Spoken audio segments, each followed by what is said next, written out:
नमस्कार, मी कीर्ती गायकवाड. स्वागत आहे आपलं आय न्यूज 28 मध्ये.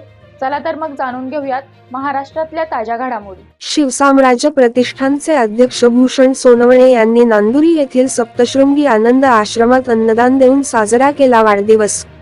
बागलान वेगवेगळ्या वाटेने ते कसे खर्च करायचे याबाबत हरहुन्नरी नागरिक वेगवेगळी मार्ग शोधतात. मग कारण कोणतेही असो, वाढदिवस साजरा करणे ही तर आजची फॅशन झाली आहे. मग यासाठी किती खर्च झाला तरी चालतो, पण या अनावश्यक खर्चाला फाटा देऊन सटाणा येथील शिवसाम्राज्य प्रतिष्ठानचे अध्यक्ष भूषण सोनवणे यांनी अनावश्यक खर्च टाळून नांदुरी येथील सप्तशृंगी आनंद आश्रमात वाढदिवस साजरा केला. वाढदिवसाला होणारा खर्च आनंद आश्रमात देऊन वृद्धांना अन्नदान दिले.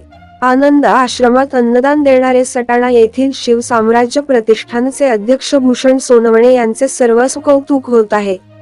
डीजेच्या तालावर मोठ्या हॉटेलमध्ये पार्टीचे नियोजन करून वाढदिवस साजरी करताना पाहायला मिळते. यावर लाखो रुपयांची उधळपट्टी होत असते.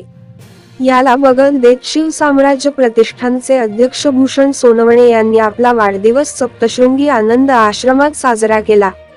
संपूर्ण दिवस या आनंद आश्रमात राहून त्यांना त्यांच्या हाताने भोजन वाढून आनंद आश्रमातील नागरिकांना गोड जेवणाचा आस्वाद देऊन अन्नदान करण्यात आले.